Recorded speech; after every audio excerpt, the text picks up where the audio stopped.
جنت میں کون سی بیوی ساتھ رہے گی؟ ارسلان صاحب لاہور سے پوچھتے ہیں، کچھ مہینے پہلے میری بیگم کا انتقال ہوا ہے، میرے 2 بچے بھی ہیں، کیا جنت میں وہی میری بیگم ہوگی؟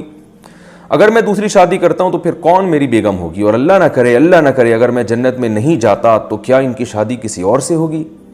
یہ رہنمائی فرما دیں کہ میں دوسری شادی کس طرح کی خاتون سے کروں۔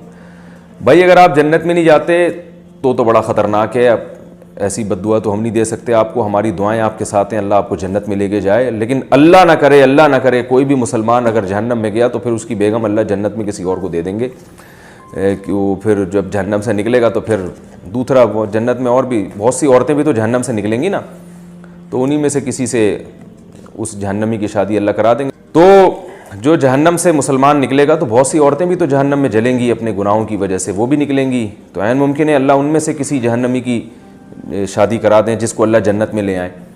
تو اس لیے کوشش یہی کریں کہ آپ جہنم میں نہ جائیں اور اللہ ہم سب کو جنت ہی میں لے کے جائے۔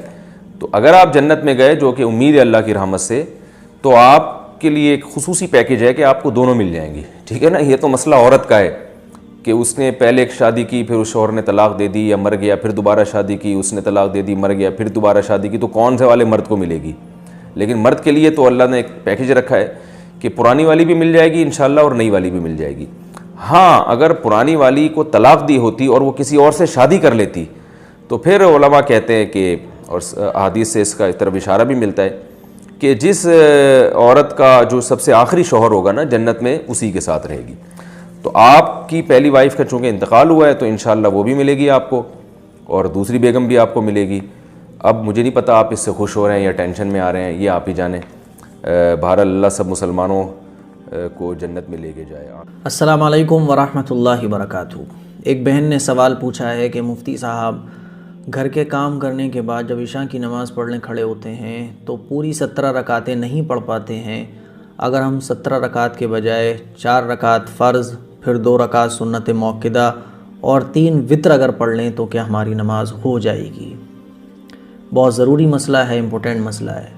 ہمارے گھر کی عورتیں گھر کے کام کرنے کے بعد جب عشاء کی نماز کا وقت آتا ہے تو 17 رکعتیں پوری پڑھنی ہے، یہ سوچ کر وہ نماز پڑھتی نہیں ہے۔ 17 رکعتیں کون پڑھے گا؟ یہ سوچ کر ارے صاحب آلس آ گیا، سستی آ گئی، تو وہ پوری 17 پڑھنی ہے چونکہ انہیں، اسی لیے وہ پڑھتی ہی نہیں ہے کہ ارے صاحب 17 پوری کون پڑھے۔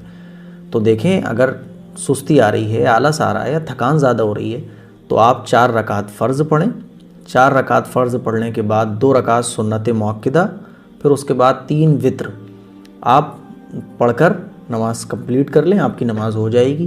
آپ کو پوری 17 پڑھنا ضروری نہیں ہے، وہ جو اس کے علاوہ جو 17 رکعت ہیں ٹوٹل ملا کے، نفل پھر سنت، تو وہ آپ پڑھیں گی تو ثواب ملے گا، نہیں پڑھیں گی تو ثواب نہیں ملے گا، کوئی گناہ نہیں ہے۔ تو اگر تھکان زیادہ ہے، سستی ہے، آلس ہے، جو بھی ہے، تو بہرحال 4 رکعت فرض پڑھیں آپ اور 2 سنت پڑھ لیں، 3 وتر پڑھ لیں، آپ کی نماز ہو جائے گی، کوئی دقت نہیں ہے، آپ اتنی رکعتیں پڑھ سکتے ہیں۔